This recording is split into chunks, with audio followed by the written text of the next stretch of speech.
diputados y senadores del Congreso de la Nación, gobernadores, ministros de la Corte Suprema de Justicia, embajadores y quienes nos acompañan hoy en este recinto, nos reunimos aquí, como marca la Constitución Nacional, para comunicar el estado de nuestra nación a todo el pueblo argentino, que nos está mirando a lo largo y a lo ancho de todo el país. En el día de hoy se cumplen exactamente 82 días desde que asumimos el desafío de conducir la nación, en lo que es posiblemente el momento económico más crítico de su historia. Luego de más de 100 años de insistir con un modelo empobrecedor y habiendo olvidado casi por completo las ideas que hicieron grande nuestro país, los últimos 20 años han sido particularmente un desastre económico, una orgía de gasto público, emisión descontrolada que tuvo como resultado la peor herencia que ningún gobierno en la historia argentina haya recibido jamás. Esto es un dato desgarrador que revela crudamente la brutalidad de la herencia que hemos recibido y los estragos que ha producido el famoso modelo del Estado presente, de ser el país más rico del mundo cuando abrazamos la idea de la libertad, a ser un país donde 6 de cada 10 argentinos son pobres, mientras la mayoría de los políticos, como muchos de ustedes, son ricos. Es decir, un sistema en absoluta bancarrota moral e intrínsecamente injusto. Un sistema que solo puede generar pobres y a costa de ellos produce una casta privilegiada que vive como si fueran monarcas, que llega a absurdos obscenos de impunidad, como por ejemplo el que vivimos esta semana, cuando nos enteramos de que un ex gobernador metió tras las rejas sin debido proceso a un ciudadano por 50 días, meramente por el crimen de hablar mal de la corona en un chat privado. Ofende el silencio de aquellos que se dicen republicanos. Toda la política está convocada a acompañarnos. No nos importa quiénes sean, de dónde vengan, ni qué ideas hayan defendido. Para mostrar el compromiso del gobierno de avanzar en esta dirección, he instrumentado al jefe de gabinete, al ministro de Economía y al ministro del Interior a que como primer paso antes de firmar el Pacto de Mayo, convoque a los gobernadores de todas las provincias argentinas a la Casa Rosada para firmar un preacuerdo y sancionar tanto la ley bases como un paquete de alivio fiscal para las provincias.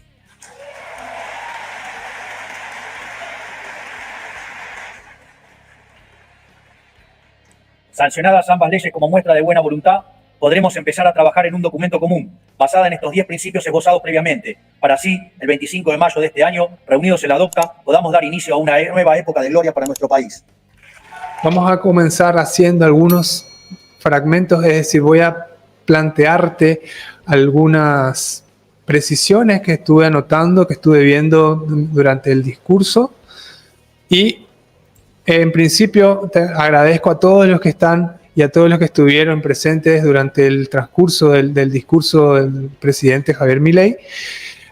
a quienes le dieron me gusta, a quienes están ahí pendientes. Obviamente te voy a pedir tu suscripción, suscríbete al canal porque eso me ayuda muchísimo a continuar estas salidas en vivo, inclusive a hacer análisis de este tipo de discurso para ponerlo en el canal y para poder compartir con vos estas herramientas que son bastante útiles para poder discernir cuando hay este tipo de discurso o cuando inclusive hay entrevistas u otro tipo de salidas en vivo de diferentes actores de la política en los distintos países de Latinoamérica. Así que te agradezco mucho si le das me gusta al video mientras estamos acá dialogando. Si querés dejarme tu comentario, me puedes dejar tu comentario y lo voy leyendo en vivo. Vamos compartiendo las apreciaciones de este discurso de Javier Milei. Y por lo pronto yo voy a dejar en este momento, para poder después compartirlo en un video aparte, voy a dejar el análisis que me parece que es importante desde la llegada hasta el momento de comenzar el discurso y el final que tiene un cierre clásico que es el cierre del grito de libertad de Javier Milei. Voy a tomar algunos parámetros, puntos claves que se puede ir tomando para poder analizar este discurso y tiene que ver con su oratoria, tiene que ver con su lenguaje no verbal desde el momento en que se posiciona, desde el momento en que se toma su tiempo para poder acomodarse y comenzar su discurso. Lo que pudimos ver al inicio es un recibimiento de mucha carga emocional. Lo vimos bastante contento, feliz, tanto a Javier Milei como al círculo íntimo que lo rodea, los diputados que fueron seleccionados para la recepción tanto externa como interna, la vicepresidenta Victoria Villarruel, el presidente de la Cámara de Diputados, Menem, también el abrazo con Luis Espert, por ejemplo, que fue también bastante prolongado y se vio mucha emoción, una carga total de, emocional en ambos participantes de ese abrazo. Y posteriormente, la firma del libro también pasaron por la Constitución Nacional, la original, donde son todos pasos protocolares, y a esto me refería también cuando estaban entrando. La particularidad que tiene este personaje, que es Javier Milei, es que fuera de lo que es sus funciones como presidente de la nación, es decir, en estos actos oficiales, vemos que respetan los protocolos a rajatabla. Respetan los protocolos a rajatabla, y hay como una especie de cuidado en todo lo que tiene que ver con el paso a paso de estas apariciones oficiales, tanto en la Asunción como en esta apertura de sesiones legislativas. Y vamos a ir viendo seguramente próximas apariciones que tengan que ver con la cuestión oficial, no apariciones que tengan que ver con comunicar en medios periodísticos o comunicarse desde sus redes sociales. Fuera del ámbito de lo que es estrictamente oficial, también vimos, o tal vez fuiste testigo de cómo fue el encuentro con Donald Trump, por ejemplo, donde hubo un abrazo y mucha efusividad por parte de Javier Milei, cero protocolo, diríamos nosotros. Pero en estas situaciones es mucho más notorio el respeto que hay hacia el protocolo de lo que respecta a los pasos antes de ofrecer el discurso. Eso como primera medida. El lenguaje no verbal que mostró está relacionado con esa felicidad, una cara distendida, disfrutando prácticamente de esa etapa previa desde la entrada hasta el momento de posicionarse en el atril. Y aquí hay algunas cuestiones que quiero resaltar, que son tips seguramente que te pueden servir para cuando tenés que hacer una presentación en vivo con una cantidad de personas, o con 10 o 20 personas que tengan que estar observándote. Fíjense cómo él se posiciona en el atril, saca los anteojos que tenía, es decir, los estuches de sus anteojos, saca sus anteojos, se posiciona, deja que el ambiente, que había un aplauso inicial y una arenga inicial también de las personas que están ahí apoyando su discurso. Se posiciona, se pone los anteojos, acomoda todos los papeles que va a comenzar a leer. Generalmente se aconseja unos 3 a 4 segundos para poder comenzar el discurso, para poder comenzar a hablar, para que las personas, que si es que en este caso lo estaban aplaudiendo o haciendo la arenga, hagan silencio y posteriormente recién comenzar el discurso. Eso como primera medida. Es decir, respetó un protocolo inicial, y también al momento de posicionarse en el atril hay como una especie de respeto de esos primeros segundos y esos primeros instantes sin acelerar ese proceso, tomando el estuche del anteojo, sacando sus anteojos, poniéndoselos con toda tranquilidad, observando el auditorio y esperando que haya silencio para comenzar a hablar. Primera medida. El hecho de que no pudimos ver los videos anteriores, pero también voy a poner como ejemplos aquí en el video de que en otras instancias, es decir, otros presidentes anteriores que vimos en una revisión anterior, los 3 discursos de los 3 presidentes anteriores a se darán cuenta que se sentaban en el mismo lugar donde estaba la vicepresidenta o la presidenta de la Honorable Cámara de Senadores y el presidente de la Cámara de Diputados. Se posicionaban siempre en el medio y a partir de ahí daban el discurso sentado a todos los diputados y senadores en la Cámara presentes. En este caso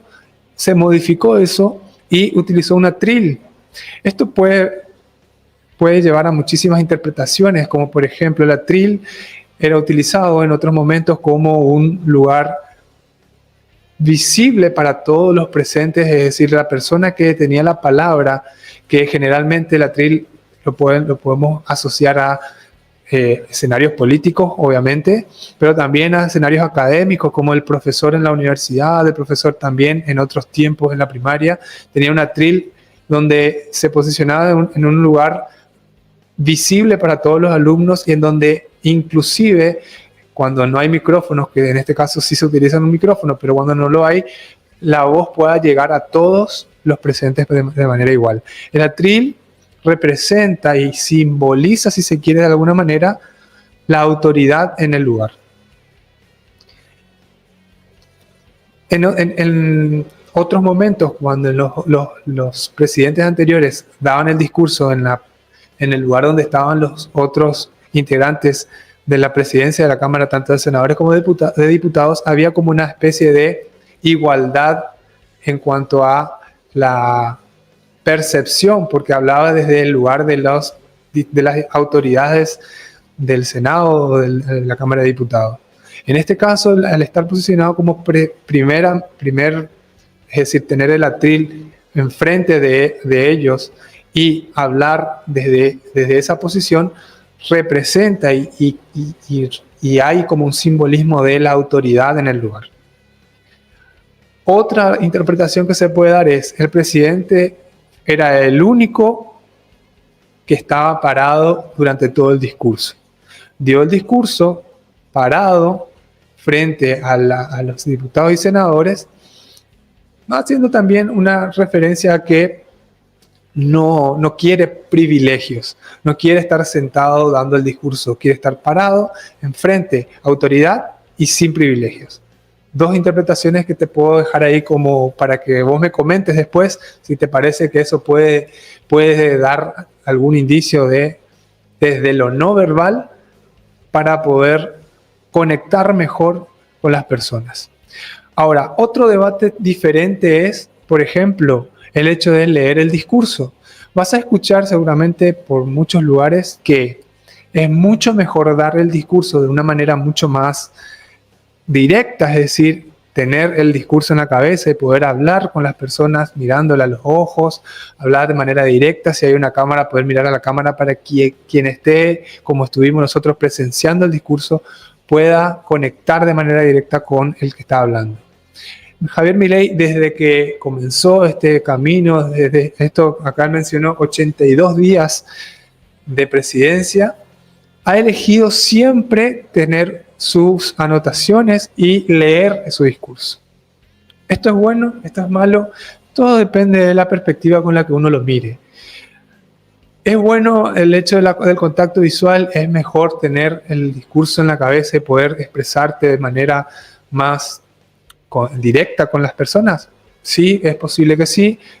¿Es recomendable? Sí, es recomendable. Ahora, para tener precisión y teniendo en cuenta que él utiliza muchas muletillas cuando habla así de manera improvisada, ¿es mejor tener el discurso escrito? Sí, probablemente sí, porque hay la precisión que pensamos de que pueda tener y hablar de manera directa sin un papel de por medio. Con el papel uno puede por lo menos tener datos, cifras, poder hablar de todo lo que tiene que hablar durante tanto tiempo sin estar ensuciando ese diálogo con los senadores y diputados, con las personas, con los argentinos que están escuchando, sin esos ruidos que son las muletillas al momento de hablar, sin ese papel. Por lo tanto, en este caso y en los casos anteriores en los que les tocó intervenir de manera pública, me parece que es un acierto, más allá de que lo aconsejable es lo otro. Lo aconsejable es que cuando hay una presentación en público lo podamos hacer de manera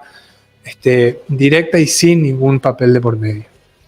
Así que desde mi punto de vista, en estas ocasiones oficiales y en donde él tiene que hacer un discurso directo y no hay una interacción con las personas, el papel no está mal porque simplemente va a dar un discurso en donde va a ofrecer varias cuestiones o situaciones que son puntuales y que de eso depende mucho el destino de lo que va a suceder tanto en la Cámara de Senadores como en la Cámara de Diputados y en lo que va a suceder aquí en adelante en Argentina. Continuando con el análisis que estábamos haciendo referente a el discurso de Javier Milei, vamos a pasar a una dimensión que tiene que ver con la imagen en sí del candidato. También esto está relacionado con el lenguaje no verbal, porque a partir de la imagen demostramos algunos aspectos que tienen que ver con el contexto, cómo está la persona que va a ofrecer el discurso, y también algunos elementos que se pueden o que se pudieron notar en este caso diferente a otras aperturas de asambleas legislativas. En este caso vimos un Javier Milei que se presentó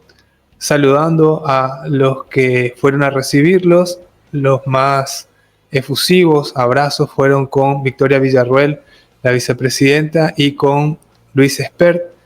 que es uno de los integrantes de La Libertad Avanza, que quienes más apoyan desde el lado de la Cámara de Senadores a La Libertad Avanza. Se lo vio distendido, se lo vio alegre, con sonrisas muy amplias, no tenía una cara de cansado, que probablemente lo hayas notado en algunas de sus salidas públicas.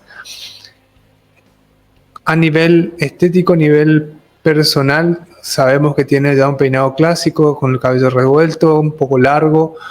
pero es clásico en él, es algo distintivo, bien rasurado, impecable en cuanto a su presentación facial, de alguna manera. Y en cuanto a la vestimenta, tenía un traje oscuro, una camisa ya clásica, también en él utilizan mucho el color celeste y una corbata negra. La diferencia con otros presidentes y otras sesiones estuvo relacionado con la banda presidencial y el bastón presidencial, que por lo general no aparece o no apareció en otros momentos en estos actos protocolares y oficiales de inicio de sesión. Esto puede indicar a nivel, si bien no estamos centrados en la cuestión no verbal y en la cuestión de imagen del candidato, en la cuestión de imagen del presidente de la nación, no es menor mencionar que a nivel simbólico esto representa justamente un recordatorio a nivel simbólico obviamente, de quién está al mando, quién está a cargo, quién es el presidente. Llevar la banda presidencial y el bastón presidencial es un recordatorio a quienes estén presentes y a quien lo esté viendo de que el que está a cargo y el que toma las decisiones de la Argentina y del gobierno y de todo lo que sea que pase, obviamente esto lo vimos mucho más claro después del discurso, va a ser él quien tome esas decisiones. Es una simbología sumado a lo que te dije recién referente al atril y a cómo dio el discurso de pie frente a todos los senadores y diputados. Esto se le suma también como una simbología más de autoridad, de quién está a cargo. Por otra parte, vamos a hablar de también los encuadres que dejó todo el discurso. Lo vamos a ir haciendo así como salpicados para que no sea tan extenso el video, pero algunos encuadres tienen que ver con la economía, que es algo que viene hablando y es el punto fuerte de él porque él es economista, pero habló de la peor herencia, habló de que la Argentina se encuentra en los momentos críticos y hace profundiza ese concepto de que recibieron la peor herencia de cualquier presidente haya recibido en la historia. Es decir, el foco siempre, cuando habla de este tema, está puesto en ese punto, en tratar de recordarle a todos de que no es una situación normal, habitual de cualquier gobierno que está comenzando su gestión, sino que es algo total y exclusivamente complejo. Recalcar, eso fue lo que recalcó durante todo el tiempo, eso en cuanto a economía. En cuanto a lo que es el estado presente, ahí marcó de la manera en lo que es el discurso y el tema en sí, fue la división entre lo que es el estado presente y el populismo como enfermedad de la República Argentina. Marcó dentro del discurso no vamos a poder ver dos polos opuestos entre lo que es lo tradicional, entre lo que es esa vieja, porque fíjense que también desde lo discursivo habla de vieja política y de nuevas maneras y nuevas formas de hacer política. Ahí, desde esos aspectos ya tenemos una división y a partir de ahí hay vamos a decir, un abismo en el medio, y desde aquel lado estarán un sector de la sociedad, de la política y de todos los actores que pueden estar dentro del mundo y del ruido político, social, cultural y demás, de un lado, y del otro lo que él menciona están haciendo la nueva política. Este es el tema principal. El tema de la economía fue lo primero que inició con datos, que fue lo primero que, como todas las salidas y todas las veces que habla Javier Milei, su punto fuerte lo pone al comienzo, que es el momento de mayor atención y donde más prestamos atención. Recordemos que los seres humanos tenemos una capacidad de prestar atención de más o menos 20 minutos. Si vos estabas en tu casa, más o menos en ese tiempo seguramente habrás dejado en algún momento de escuchar, habrás atendido lo que estaba pasando en la tribuna o los aplausos. Eso también, a medida que fue transcurriendo el discurso, fue pausando un poco más. Yo no noté ninguna corrida, que por ahí se puede pensar de que él estaba como corriendo en el discurso. Yo no noté eso. Yo noté que en todo momento lo fue trabajando al discurso hasta llegar a un momento en donde obviamente había algunas pausas porque habían aplausos, había ovaciones. Ya voy a hablar de esa parte también. Pero sí noté que hubo al principio como mucho tema económico, que es su fuerte, y posteriormente fue tocando varios aspectos que tienen que ver con la actualidad, con temas y casos recientes que están sucediendo y que están rondando en la política argentina, y algunos datos y factores que tienen que ver con el impacto que causó la vieja gestión en aspectos como la educación, la seguridad. En la seguridad dijo que era una seguridad deficitaria. De la educación dijo que hay una pobreza en la educación y habló específicamente de los chicos que están en el tercer grado y que no entienden lo que leen. También habló del estado social, en cuanto a lo social y en cuanto a la mentalidad y a la forma de pensar la política y en la forma de pensar lo social, que es algo que ya no quieren ellos mantener de esa manera. Entonces, eso tiene que ver con los encuadres, los distintos encuadres, temas resaltantes del discurso en general. Obviamente que ahí después tenemos hacia el final lo que propuso, porque si bien dejó expuesta a cierto sector de la política y sobre todo a quienes denomina de alguna manera los socialistas o los de izquierda, son palabras que él utiliza para caracterizar a cierto sector de la política que obviamente no concuerda o no está de acuerdo con los ideales y los valores de la ideología política que él profesa. De esta manera se desprende de ellos. En cuanto a las formas de mencionar y a las formas de utilizar ciertas divisiones y cómo podemos reflejar en el discurso estas divisiones a partir de el nosotros, los que hacemos una nueva política, nosotros, los argentinos de bien. No mencionó la palabra los argentinos de bien, pero lo mencionó como las personas, los trabajadores. Dividió entre los trabajadores, el sector privado, las personas que quieren una nueva Argentina, y un ellos, que si bien no hay un ellos en ese momento, pero siempre había un otros a partir de la tercera persona del plural que lo aleja, en realidad que aleja de lo que él desea para la Argentina. Aquí yo anoté en esto algunos paradestinatarios, que los paradestinatarios son las personas a quienes dirige el mensaje, pero que son quienes lo apoyan en este caso. Los contradestinatarios serían todo lo contrario. Los contras serían las personas, dirige su mensaje a las personas que le pone obstáculos a lo que él desea hacer. Hay un medio que son los destinatarios, los metadestinatarios en todo caso, esos que están en el medio de todos, a quienes en realidad les es indiferente. El punto acá que yo quiero dejar en claro es que para el discurso que dio Javier Milei no hay ese medium. O estás de un lado o estás del otro, o sos paradestinatario o sos contradestinatario. Eso es lo que creo que hizo que tanto tiempo que haya durado el discurso haya causado de alguna manera, pese a esa baja que hay a veces la atención, en que ciertos momentos del discurso había algo preparado para que nuevamente te conectes al discurso. Y esos son recursos que se utilizan dentro de lo que es la oratoria para poder captar la atención de las personas cada vez que ese flujo de atención decae. Cuando ese flujo de atención decae, hay que tener preparados ciertas estrategias o ciertos atributos que pueda tener tu discurso para poder captar nuevamente, para poder traer de nuevo a la persona que por ahí mentalmente se está yendo a otro lugar.